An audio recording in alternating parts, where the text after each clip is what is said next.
हमारे संघ को लेकर हमारी कुछ कन्विक्शंस हैं जिसके आधार पर संघ की सोच बनी है। उसमें पहली बात ऐसी है, one nation one people one संस्कृति। मैं कल्चर जानबूझ के शब्द नहीं प्रयोग कर रहा, कल्चर वो बहुत छोटी है। ये जो एक राष्ट्र एक जन एक संस्कृति, ये हमारी कन्विक्शन है, ये हमारा नारा नहीं है। उत्तर दक्षिण पूर्व पश्चिम, हर भाषा मत पंथ, हर प्रकार के रहन सहन खान पान वाला व्यक्ति इस देश के अंदर एक राष्ट्र एक जन एक संस्कृति, ये जो सारी हमारी सोच बनती है, जो हमने काम किया है, उसके मूल में ये है।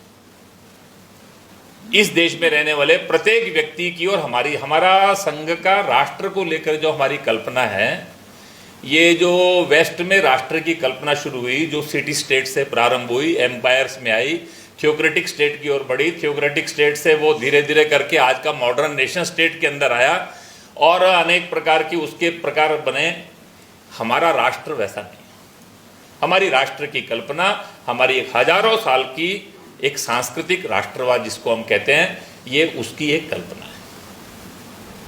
हमारा राष्ट्र का जीवन एक प्रवाह है जिसके मूल के अंदर एक दर्शन है। सब में हमने एक तत्व को देखा।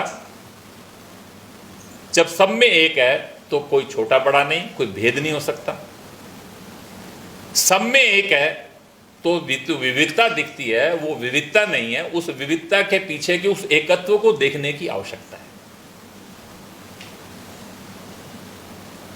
जीवन का लक्ष्य ये सुख की प्राप्ति है। ये सुख जो है ये भौतिक बातों में नहीं है।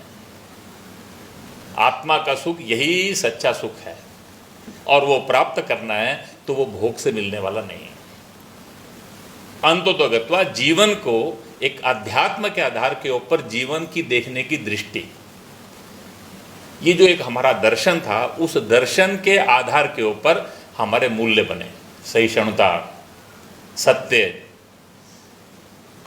आत्मीयतापूर्ण दृष्टि, सबके साथ लेकर चलने के पीछे का जो भाव है वो उसके अंदर दया, करुणा, और ये मूल्यों के आधार के ऊपर हमारी संस्कृति बनी।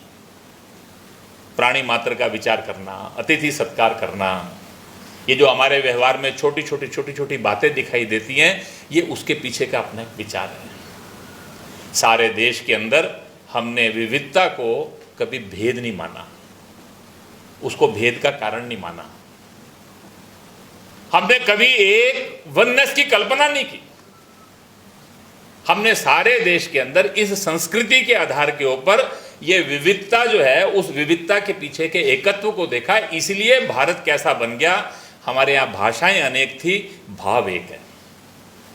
हर भाषा के अंदर एक ही भाव के आपको गीत मिलेंगे, आख्यान मिलेंगे, सब प्रकार के मिलेंगे।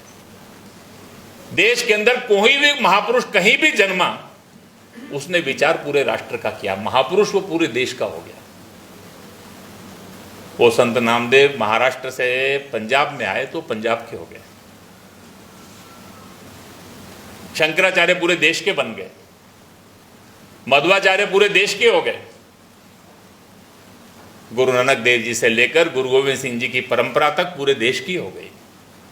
गौतम बुद्ध पूरे देश के हो गए। वो एक मत पंथ के नहीं रहे। हमारे यहाँ मत पंथ अनेक हो सकते हैं, लेकिन सब मत पंथों के अंदर उसके पीछे का जो मूल्य है वो सबका समान था। शील, करुणा, वो जो मूल बातें थी वो सब एक रही। ये जो भारत के जीवन की जो विशेषता है, इसको हमने इस देश के राष्ट्र जीवन का आधार माना है। इसलिए हमको कुछ भेद लगता नहीं है।